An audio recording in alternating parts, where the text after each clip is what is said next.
Have you ever found yourself lying awake at 3 a.m., staring at the ceiling and dissecting a conversation you had 5 years ago with a cashier who doesn't even remember your face? Have you ever felt like your mind is a web browser with 80 different tabs open, all of them loading at once, and you simply can't find which one is playing that annoying background music? Why do we treat a simple, everyday decision, like choosing a flavor of ice cream or picking a movie to watch, as if we are meticulously deactivating a nuclear warhead in a crowded city center?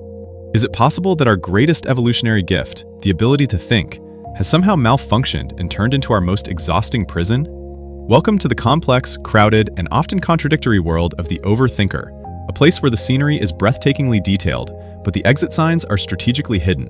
To truly understand the mechanics of overthinking, we must first meet a character we all carry inside, the inner architect. In a healthy, functioning mind, the architect is a pragmatist. They build sturdy bridges that lead directly from a problem to a viable solution. But in the mind of a chronic overthinker, the architect is an obsessive perfectionist with an unlimited budget of mental energy and a deep-seated, paralyzing fear of structural failure. Instead of building a simple bridge to get you across a stream, they design 1,000 different blueprints for a bridge. Then they spend weeks worrying about the precise wind speed, the migration patterns of local birds that might poop on the railing, and the astronomical possibility of a freak earthquake occurring in a non-seismic zone. Overthinking, you see, isn't just the act of thinking too much. It is the sophisticated art of creating problems that weren't there in the first place. It is driven by a seductive but dangerous illusion, the belief that if we just think long enough, hard enough, and dark enough, we can eventually control the future and eliminate all risk. Psychologically, this state of being is often tied to a phenomenon known as analysis paralysis. To see this in action, let's look at our protagonist, Leo. Leo is an average guy, but today, Leo has a monumental task. He needs to send a follow-up email to his boss. In reality, this should take 30 seconds. But in Leo's world, a simple "thank you for the meeting" becomes a 3-hour psychological odyssey. He stares at the screen, and the questions begin to swarm like hornets. Is best regards too formal, making him seem stiff? Is thanks too casual, making him seem unprofessional? If he sends the email at 2:15 p.m., will he seem desperate and overeager? But if he waits until 5 p.m., will he seem lazy and uninterested? We see Leo's brain on the screen as a giant, neon-lit pinball machine. The ball, representing his intent, never falls into the hole of action. Instead, it just keeps bouncing violently off the bumpers of what if, maybe, and what will they think. This is the brain's misguided attempt to mitigate risk. It is trying to protect Leo from social rejection, but in doing so, it ignores the biggest risk of all: the compounding cost of lost time, the erosion of self-confidence, and total mental exhaustion. But the overthinker's brain doesn't stop at the future. It is also a master of rumination, which we can describe as the mental equivalent of chewing on a piece of dry, tough leather. It's flavorless, it's difficult to swallow, and it yields absolutely no nutritional value. Yet for some reason, we find it impossible to stop chewing. This behavior often stems from a high level of intolerance of uncertainty. Recent neurological research suggests that for some individuals, the brain's error monitoring system, the part of us that says, "Hey, something's wrong," is physically hyperactive. While most people can see a small social mistake, acknowledge it, and move on with their day, the overthinker's brain treats that same minor hiccup like a flashing red siren and a national emergency. It's an evolutionary glitch. Our ancestors survived because they overthought whether a rustle in the tall grass was a tiger or just the wind. They survived because they were paranoid. But our modern, high-tech brains are still using that ancient survival mechanism to analyze why a friend didn't like our latest Instagram post, or why a coworker used a period instead of an exclamation mark in a text message. We are using prehistoric software to navigate a digital world. Let's talk about the shadow of perfectionism that follows the overthinker everywhere they go. Many people who overthink believe, perhaps subconsciously, that if they can just predict every single possible outcome, they can achieve a perfect, pain-free life. They use their thoughts as a shield against vulnerability. The logic goes like this: if I can imagine every way I could possibly fail, then failure can't actually hurt me when it happens because I saw it coming. But this logic is a trap. In reality, this shield of thoughts eventually becomes a heavy, suffocating cage. Imagine an animation of a person standing in an open field, but they are obsessively building a wall of bricks around themselves. Each brick is labeled with a different worry: money, reputation, health, what my mom thinks. Eventually, the wall is so high they can't see the sun anymore.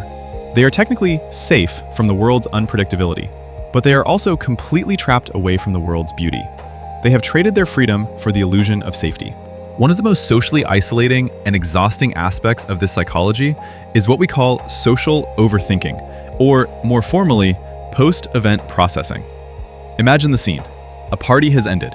Most people are driving home, thinking about what they're going to eat for a late-night snack or humming a song they heard. But the overthinker is just getting started.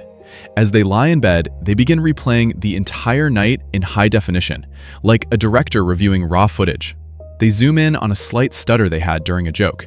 They enhance a misinterpreted glance from a stranger across the room. They meticulously crop out all the laughter, the compliments, and the genuine connections they made, leaving only a highlight reel of their perceived failures. This is a powerful cognitive bias, where we become the protagonist of a tragic comedy that literally no one else is watching. We assume that everyone else is judging us with the same ruthless intensity that we use to judge ourselves. We forget the most liberating truth of the human condition. Everyone else is far too busy overthinking their own lives, their own stutters, and their own awkward silences to spend even a single second worrying about ours. So, how do we actually break this loop? How do we stop the architect from building cages and start building bridges again? It begins with a fundamental ground-shaking realization. Thinking and doing are two entirely different modes of existence. Overthinkers often fall into the trap of mistaking worrying for problem solving. To the brain, these two activities feel remarkably similar because they both consume a massive amount of glucose and mental energy.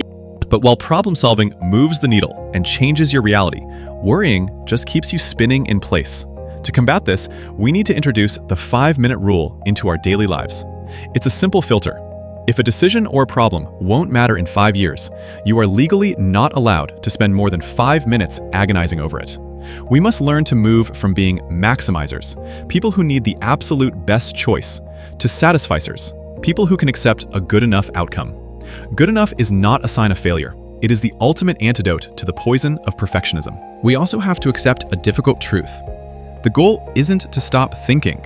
That would be like trying to stop your heart from beating or your lungs from breathing. Your brain is a thought-producing machine.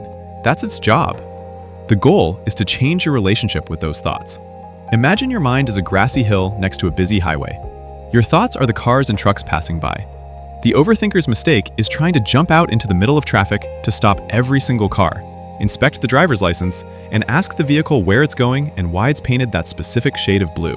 The mindful person, on the other hand, learns to just sit on the grass and watch the traffic pass from a safe distance. Oh look, there goes a "what if I lose my job" semi-truck. Interesting color. There goes a "I said something stupid in 2012" sports car. It's moving fast today.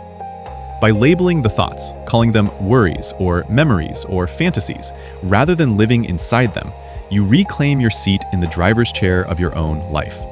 You realize that you are the sky, and the thoughts are just the weather. The weather might be stormy, but the sky remains vast and untouched. As we conclude this long and winding journey through the labyrinth of the mind, remember that your brain is a magnificent tool, but it makes for a terrible master. Life is not a series of problems to be solved in the laboratory of your head. It is an experience to be felt in the messy, unpredictable, and often beautiful gaps between your thoughts. The most profound and joyous moments of your life won't be the ones you planned for 10 hours in a state of high anxiety. They will be the ones that happen spontaneously while you were busy making other plans. They are the moments when you finally stopped thinking and started being. So, the next time you find yourself spiraling down into the what-if abyss, take a deep, conscious breath. Feel the weight of your feet on the floor. Look that what-if monster right in its many-eyed face and ask it one final, life-changing question. But what if it all goes exactly right? If you like this or it resonates with you, please like and subscribe. We need your support to see that you enjoy our content.